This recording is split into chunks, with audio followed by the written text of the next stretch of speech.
안녕하세요. 나랑나랑 이소원입니다.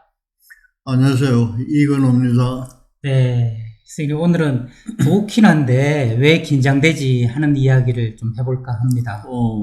제가 이것도 암자에 살 때 이야기인데, 응? 암자에 어. 조그마한 절에 살 때 이야기인데, 가니까 밤에 너무 조용하더라고요. 잠이 안 와요. 근데 서울에 어쩌다가 한번 나와서 굉장히 차 소리가 들리고 시끄러우니까 잠이 잘 와요. 그래서 조용한 게 좋긴 한데 왜 이렇게 잠이 잘 안 오지? 이런 생각이 들었는데 몇 년을 암자에 살다 보니까 반대로 서울에 나오니까 잠이 안 오고 네. 산에 들어가니까 다시 잠이 오고 그러더라고요. 그래서 이게 참 우리가 소리 있잖아요.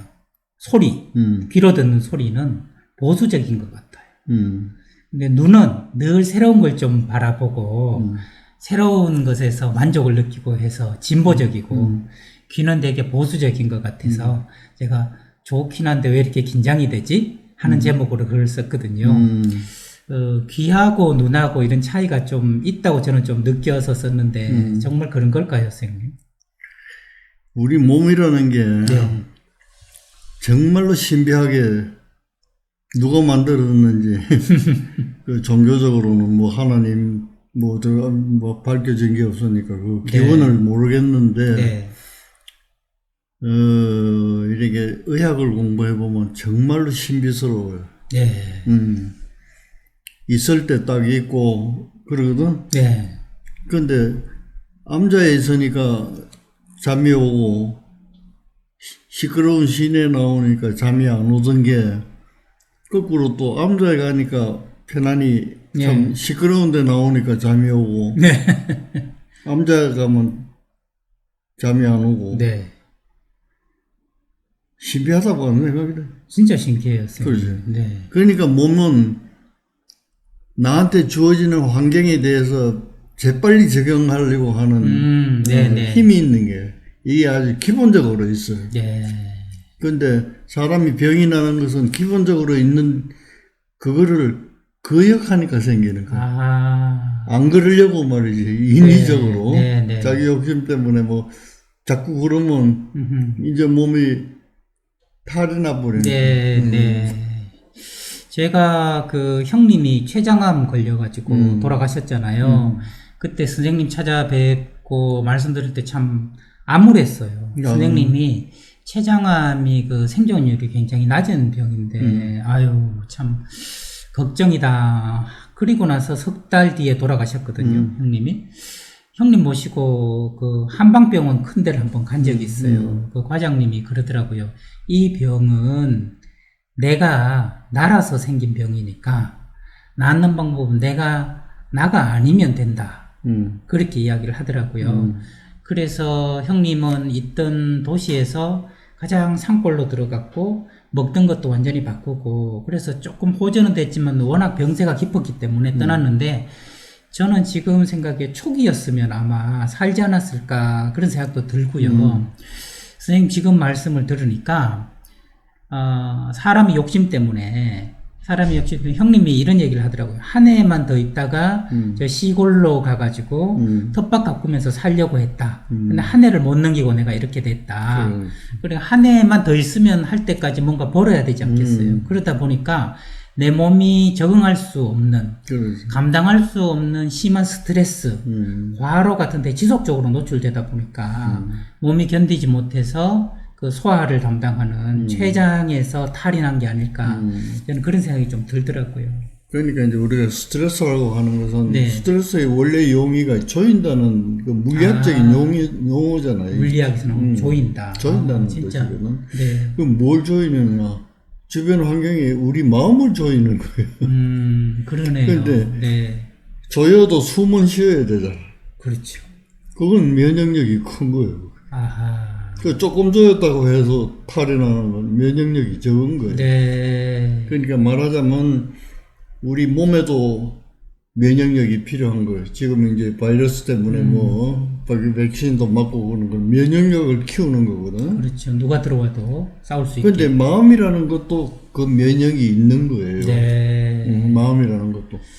그럼 마음에 있는 면역은 어떻게 생기느냐 하면 자꾸 현실에 부딪혀 봐야 되는 거예요. 아, 네. 이런 환경 저런 환경에 부딪혀 봄으로써 거기에 몸이 따라서 적응해 줘야 돼. 네. 마음이 먼저인데. 그런데 이제 어떤 사람은 추위에 잘 견디는 사람도 있고 또 뭐 더위에 잘 견디는 사람도 있거든. 예를 들어 이제 쉽게 설명하면 몸은 이제 자동장치, 아주 세밀한 자동장치야. 네. 한 가지 예를 들면 우리가 한때 그 월남 참전했잖아요. 네. 그럼 우리 기후하고 완전히 다른 기후잖아요. 그 열대성 기후니까. 네. 땀을 많이 흘리는 거예요. 예. 그러면 우리 신체가 어떻게 변해야 되겠어요? 땀구멍이 커져야 되는 거예요. 아, 땀을 많이 나게 땀을 많이 흘려야 자기 체중을, 참 체중이 아니라 체온을 유지하니까 조절하니까. 네. 근데 월남전에 갔다가 온 장병들을 모아가지고 또 연구해 놓은 게 있어요. 네. 덥도 안 하는데 땀을 흘리는 거예요. 아하. 땀구멍이 아직 줄어들지 않아요. 아. 그러니까 이제 갔다 와서 여기에 빨리 적응하자면 땀구멍이 또 빨리 작아져야 되거든. 근데 그렇게 빨리 또 되지는 않는 거니까. 그 어떤 사람은 그 빨리 이제 네, 되는 사람도 되고, 있겠지만. 이제 천천히 잘 안 되는 사람은 이제 말하자면 신체적으로 거기에 적응력이 적다 이렇게 말할 수 있잖아요. 그렇죠.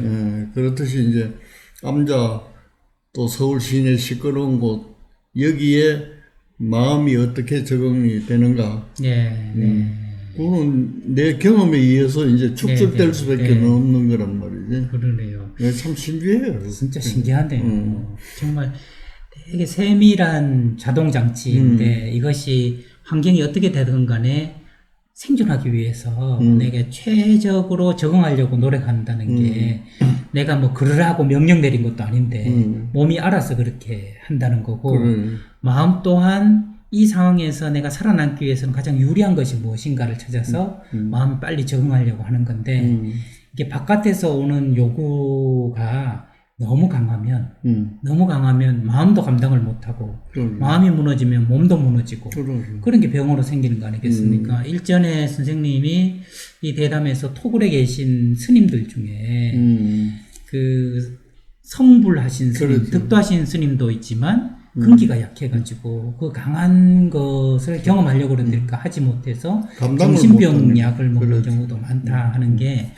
마음 역시 몸도 타고날 때부터 튼튼한 사람이 있는 것처럼 마음도 아예 타고날 때부터 면역력도 있고 튼튼한 사람이 있는가 하면 작은 스트레스에도 무너지는 사람이 있고 그렇다면 중요한 것은 내 마음의 면역력이 상급인가 중급인가 하급인가 하는 것을 알면 내가 이런 스트레스는 못 견디니까 피해야 되겠다 이러는데 내가 하급인데도 강한 스트레스를 견디려고 그러면 토굴에 있는 스님처럼 정신병 약을 먹는 것처럼 그렇게 되는 거 아니겠습니까?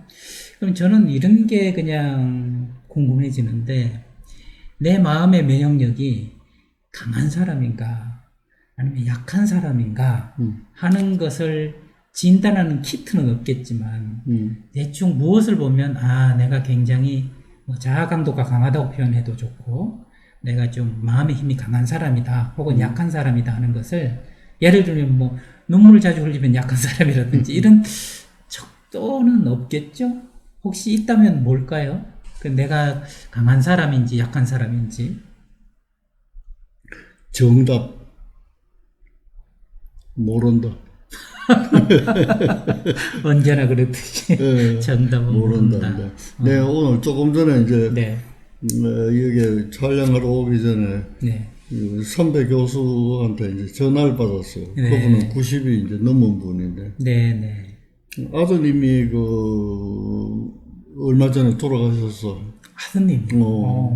사모님도 돌아가시고 뭐 그걸 한 해 이제 다 겪으신 거예요. 다 겪은 거예요.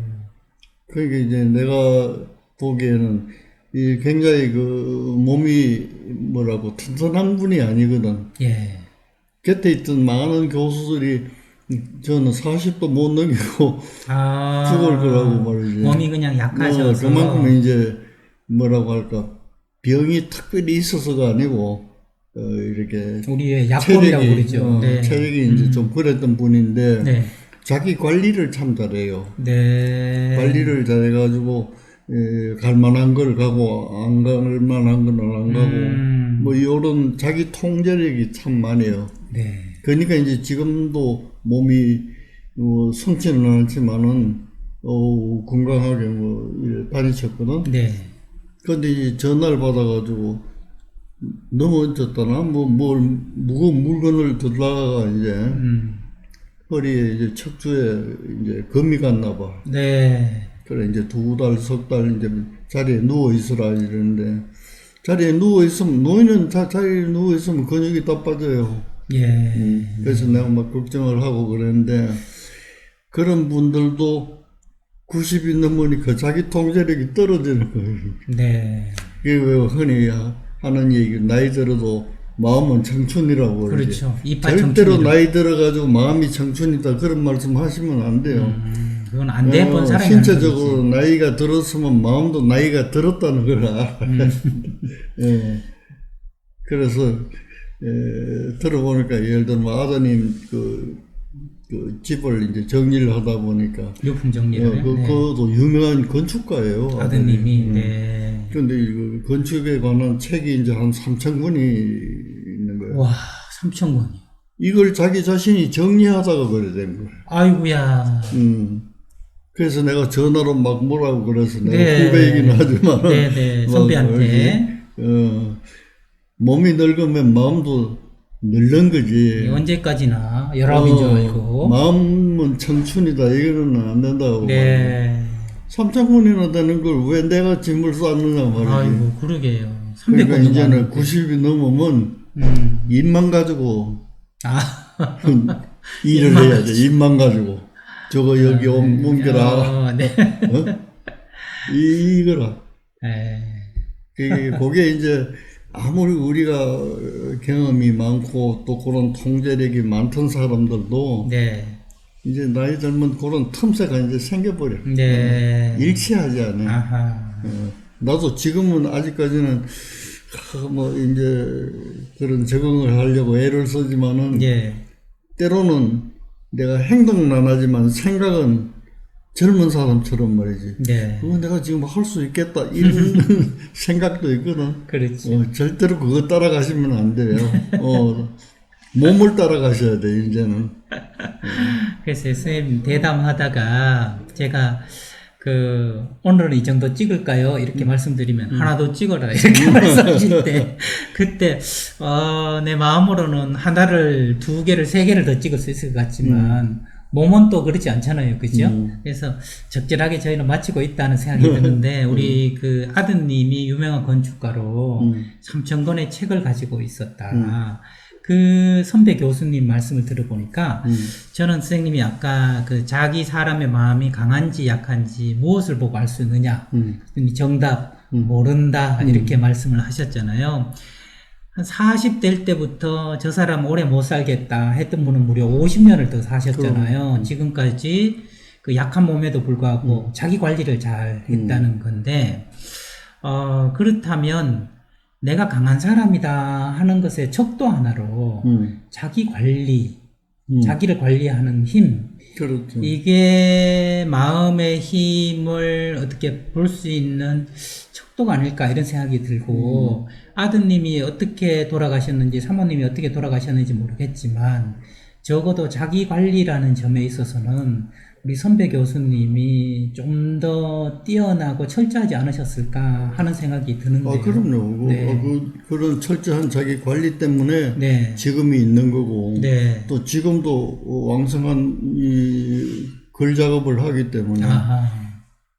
그래 다쳐놓고도 나한테 전화해서 이번에 무슨 제목으로 책이 또 하나 나온대요. 네. 그래서 그 안에 내 얘기를 많이 써놨다고 그런 말씀을 하시는데 네. 그만큼 창의적인 분이에요. 창의적인 네. 분인데 어쨌든 그 마음이라는 것은 몸과 달리 네.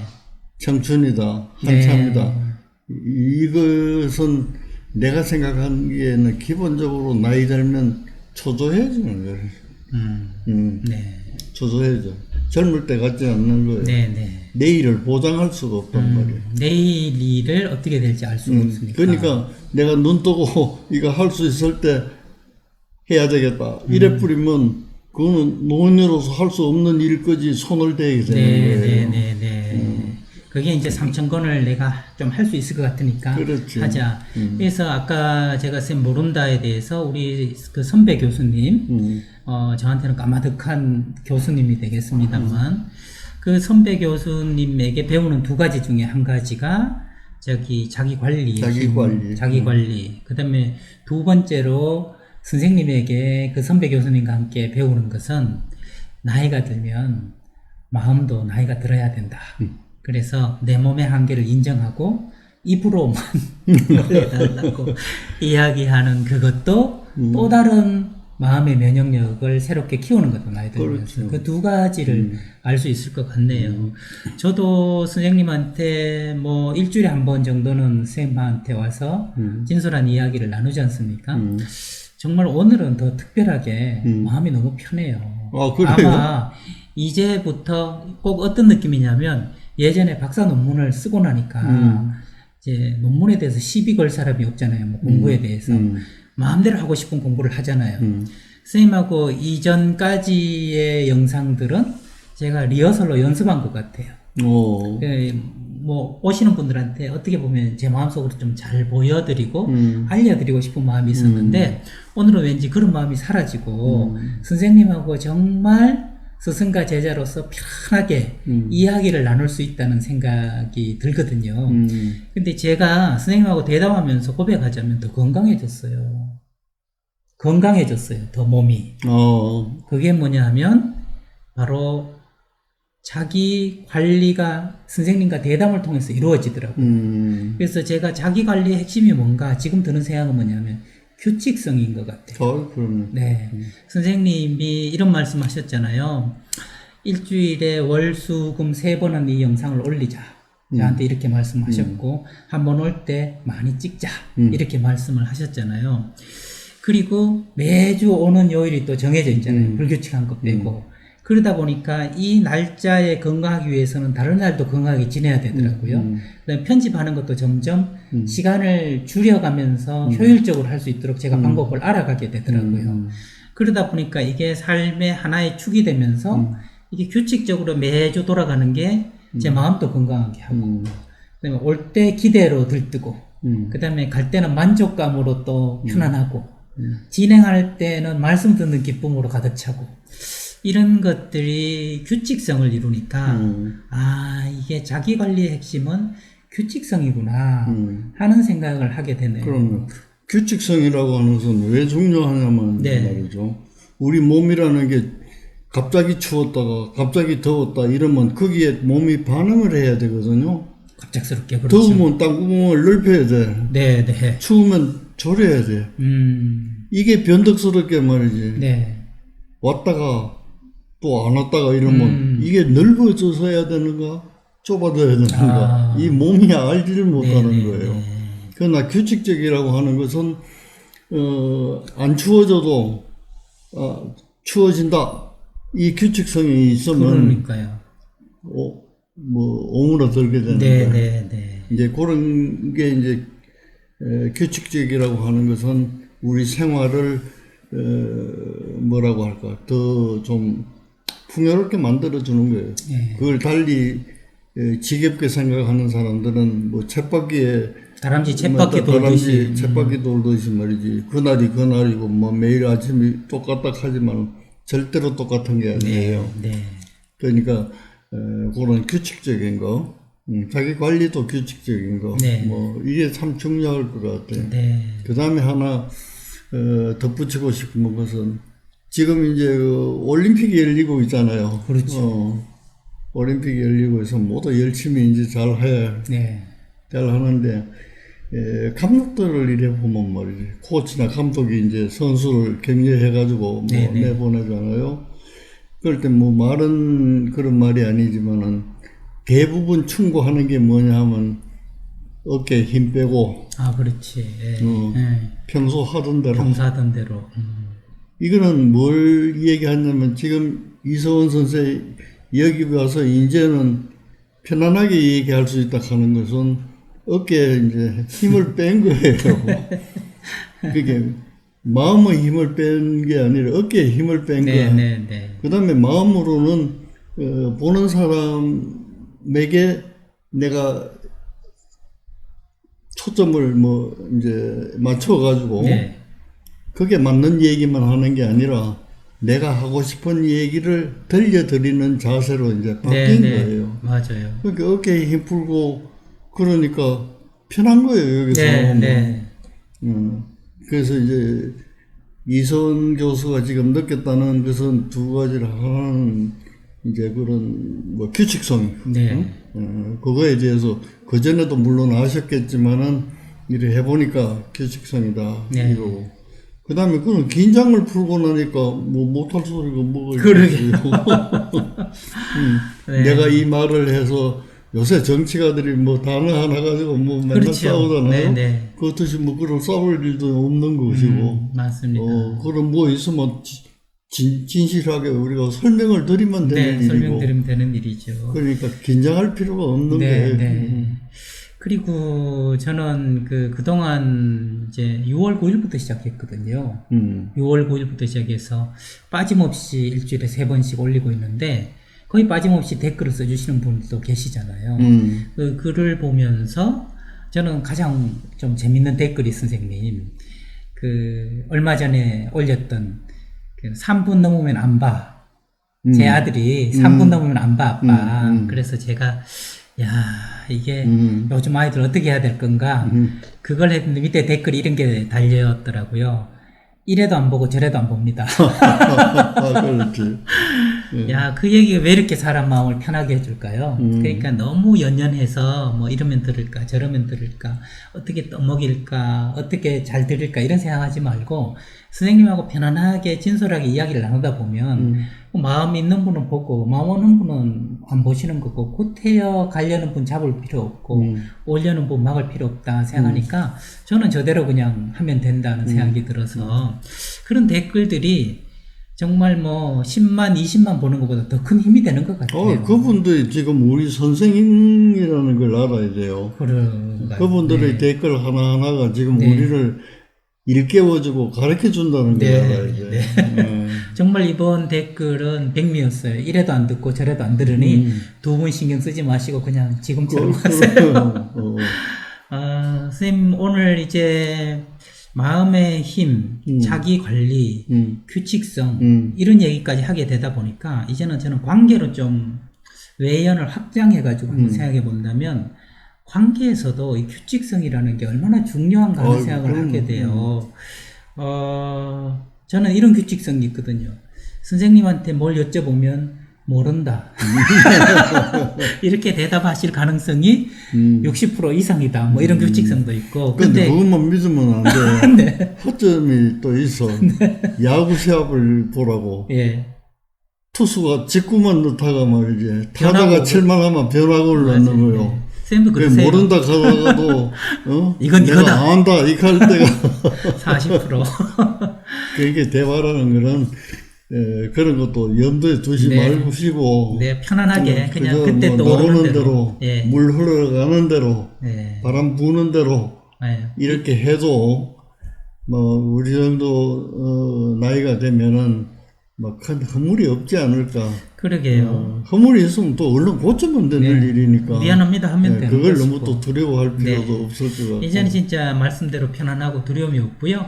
아까 이제 관계로 얘기하자면 저는 제일 먼저 떠오르는 게 부모가 차라리 무관심하든지 아니면 관심을 제대로 가지든지 그래야 된다. 어떨 때는 무관심하다가 어떨 때는 과하게 관심을 가지다가 이러면 땅구멍으로 비어들면 열렸다가 닫혔다가 열렸다가 닫혔다가 그게 제일 힘들어요. 그렇죠. 애들도 적응하기가. 그러니까 일관성이 있어야 된다. 여기서 나오는 개념이 일관성이네요. 그래서 이제 뭐 극단적으로 얘기하면 때려서도 키울 수가 있어요. 일관되게. 그렇지. 일관적으로 때리면 되는 거예요. 그러면 애는 맞는 데 대한 적응을 빨리 하는 거예요. 어떻게 하면 안 맞을까? 덜 맞을까 안 맞을까. 그 다음에 칭찬만 자꾸 해줘도 그게 이제 길이 들면 어떻게 하면 칭찬받을까? 네. 그런데 때렸다가 칭찬했다가 네. 때렸다가 이게 왔다 갔다 하면 말이지. 땅구멍이나 마찬가지로. 그러게요. 이거 어떻게 적응을 해야 될지 모르잖아. 마음의 면역체계가 와르르, 관계의 면역체계가 와르르 무너질 것 우리가 같아요. 이제 몰라서 그렇지. 자녀를 키울 때 나도 이제 이렇게 반성을 해보면 이럴 때는 내가 기분 좋을 때 하는 말하고 기분이 나쁠 때 하는 말하고 일관성이 없을 때가 있어요. 저도 그래요. 근데 이제 그건 내가 반성할 일이지만은 무의식적으로 나간 거예요. 네. 내 습관 때문에. 근데 그걸 가만히 생각해보면 말이지. 애들은 어디에 적응해야 될까 이거예요. 네. 예를 들면 내가 병원에서 이제 늦게까지 일을 하다가 집에 오면 피곤하잖아요. 그러시겠죠. 일요일 같은 데. 그래서 이제 뭐 들어 누워가지고 이제 있어. 그럴 때 이제 어디서 전화가 온단 말이죠. 네. 그럼 막 피곤해서 받기도 그렇고 그러면 애 보고 아빠 없다고 그러죠. 내가 평소에 가르친 거는 정직하라고 가르쳤는데 내 형편에 따라서 또 없다고 그러다 이런 애는 말이지 이걸 본연이 있는 줄 아는데 없다고 자기가 어떻게 얘기하는 거예요. 네네. 일관성이 있어야 되는 거예요. 참 그 일관성은 규칙의 핵심이잖아요. 그렇지. 규칙의 핵심이잖아요. 그러면 여기서 한 단계 더 나간다면 선생님, 규칙적이고 일관적으로 되려면 적어도 내 패턴 정도는 알고 있어야 되겠네요. 예를 들면 내가 좋아하는 건 뭐고 싫어하는 건 뭐고, 좋아할 때는 이런 말이나 행동들을 하고 싫어할 때는 이런 말이나 행동들을 하고, 이걸 알고 있어야 일관되게 잡는 데 도움이 좀 되지 않을까요? 그 도움도 되고 네. 자기 마음은 자기가 제일 몰라요. 오히려요. 우리 교과서에 네. 조할이라 창문이라고 조화리의 창이죠. 네. 그런 그 그림이 나오잖아요. 사분면으로 해서 사각형을 4개 해놓고 나는 아는데 남이 나를 모르는 거예요. 그런 영역. 그럼 나는 모르는데 남이 다 나를 알아요. 네. 그럼 나도 나를 모르고 남도 나를 몰라요. 아하. 그 다음에 제일 좋은 건 나도 알고 남도 나를 아는. 네. 이제 이 4가지 패턴이야. 그렇죠. 이게. 응? 근데 대부분 이렇게 해보면 자기가 자기를 알기가 참 어려워요. 네. 남은 알고 있어요. 나를. 알고 있는데 그거 아니라고 자꾸 우리가 부정하잖아요. 네네. 그 말이 듣기 싫으니까 자꾸 부인한단 말이에요. 그러면 이제 우리가 창문을 곱게 닦을 방법은 가까이 있는 충고해주는 친구나 선배나 후배나 인간관계에서 그런 분이 담은 몇 분만 있어도 네네. 자기를 알아가는 데는 굉장한 도움이 되는 거예요. 네. 그러겠네요. 예, 그러니까 늘 나를 와서 칭찬만 해주면 말이지 정말로 그런 줄 알죠. 그렇죠. 그렇죠. 그러나 또 싫은 소리를 하면 듣기 싫단 말이죠. 그러니까 또 멀리 하잖아. 사람 마음이라는 게. 이제 그러지 말고 싫은 말을 하든 좋은 말을 하든 나를 위해서 자기가 본대로 충고해 주는 게 있다면 귀를 기울여야 되는데 그런 친구가 내 곁에 한둘만 있어도 행복한 사람이에요. 그냥 나 있는 그대로 본대로 이야기해주는 그렇지. 정말 가까운 사람, 이해관계 걸리지 않고 그런 분이 있다는 건 축복이네요. 그렇죠? 축복이죠. 그럼. 제 말씀 중에 참 크게 제가 동의하게 되는 게 성격 검사를 할 때 꼭 지침이 뭐냐 하면 됐으면 한데 체크하지 말고 그냥 너 있는 거 생각하지 말고 체크하라고 그랬거든요. 생각하면 나는 사람들 앞에서 이렇게 분위기 만드는 걸 좋아한다. 좋아해야 될 것 같아서 여기다가 체크를 하지만 그런 의식 없이 하면 나 별로 안 좋아하는데 아니다 라고 체크를 하는 거잖아요. 그 자기 성격을 아는 성격 테스트에서조차 그 짧은 순간에 남들이 보기에 근사한 나의 성격을 만들려고 가짜를 이렇게 체크하려는 충동이 생긴다는 거죠. 그건 많죠. 많은데 이제 여러분들은 그런 테스트를 뭐 받아본 사람도 있겠지만은 그 검사를 만들 때는 그런 것도 가려내는 함정이 또 있어요. 그거는. 네. 이 사람이 거짓말을 하고 있나 안 하나 네네. 이제 이걸 또 체크하는 문장이 또 들어 있어요. 그렇긴 하지만은 대부분 사람들은 거기 나오는 문장에 대해서는 선뜻 동의하고 선뜻 반대하고 그 중간쯤 되는데 그 어디다 체크할까? 이런 경우도 참 많아요. 그렇겠죠. 그러니까 우리가 심리 검사라는 것을 섣불리 해가지고 당신은 이런 사람이요 이렇게 규정화하는 게 위험할 수 있죠. 굉장히 그게 뭐라고 할까 위험한 일이에요. 선생님 이 말씀해 주셨죠. 하나도 안 맞다. 성격은 사람 N수만큼 있다. 사람 그래. 수만큼 성격이 있다. 그러니까 이제 내가 그걸 아주 극단적으로 부정적으로 이 얘기를 한다면 나는 그 테스트를 누가 한다면 병을 앓을 수도 있고 아하. 가장 건강한 수준에도 갈 수 있고 왜냐하면 그 질문이 무슨 의도인지 무슨 의도로 이게 나와 있다는 걸 내가 알기 때문에 그걸 피해가서 체크를 해버리면 나는 아주 건강한 사람으로 나올 수 있고 또 이제 그걸 피해서 또 체크를 해놓으면 아주 나쁜 사람, 아주 건강하지 못한 사람, 건강하지 못한 사람으로도 나올 수 있고 그런 거예요. 그런 것이니까 이제 그걸 활용하는 분들도 그거는 대략 참고를 하셔야지. 어쨌든 이 사람은 대략 이런 패턴을 갖고 있구나 하는 것을 참고를 하셔야지. 그것이 파이널 다이어그노시스는 아니에요. 확정을 해서는 안 돼. 그건 사람을 이렇게 단정하는 거나 마찬가지예요. 그러네요. 오늘 선생님 말씀을 지금까지 들으면서 이제 하나하나 정리가 되는 것들이 있네요. 좋긴 한데 왜 긴장이 되지 하는 걸로 제가 글을 쓰면서 조용하냐 시끄러우냐 하는 게 중요한 게 아니라 내가 조용하든 시끄럽든 살려고 적응하는 게 중요하다. 그렇죠. 적응은 몸만 적응하는 게 아니라 마음도 적응이 있어서 몸의 면역력이 있듯이 마음의 면역력이 있다. 근데 선배 교수님 이야기를 통해서 마음의 면역력이란 가장 핵심 중에 하나가 자기 관리인 것이고 자기 관리의 핵심은 규칙성이고 일관성이다. 이것은 관계에 있어서도 역시 규칙성과 일관성이 있는 관계가 중요하고 그걸 알려면 내가 어떤 규칙과 어떤 일관성이 있는지를 알아야 되는데 그거 알기가 쉽지 않기 때문에 주변에 몇 사람이라도 정말 나를 알고 이해해주고 진정으로 충고해 줄 수 있는 사람이 있다면 그건 굉장한 축복이다. 이렇게 요약이 되네요. 내가 이 시간 아주 두서없이 얘기를 했는데 네. 그걸 이성훈 교수가 잘 정리해 주니까 네. 교과서 읽는 거. 너무 고맙네. 들으면서도 내가 그런 소리를 했나? 사실 제 역할이라는 게 와서 선생님께 여쭤보고 선생님께 귀한 걸 받았으면 저는 속담에 이런 게 있더라고요. 남편은 두레박이고 아내는 항아리다. 그런 말이 있더라고요. 항아리가 제대로 역할을 해야 두레박에서 길어온 물들을 잘 담지 않겠습니까? 그래서 저는 앞으로도 계속 항아리로서 선생님께서 이제 길어주시는 좋은 물들을 새지 않고 예쁘게 잘 담을 수 있도록 노력하도록 하겠습니다. 그러니까 나는 평소에도 그렇게 생각했지만 뭐 유명한 교수다, 유명한 뭐다 이런 사람들 이 얘기 있잖아요.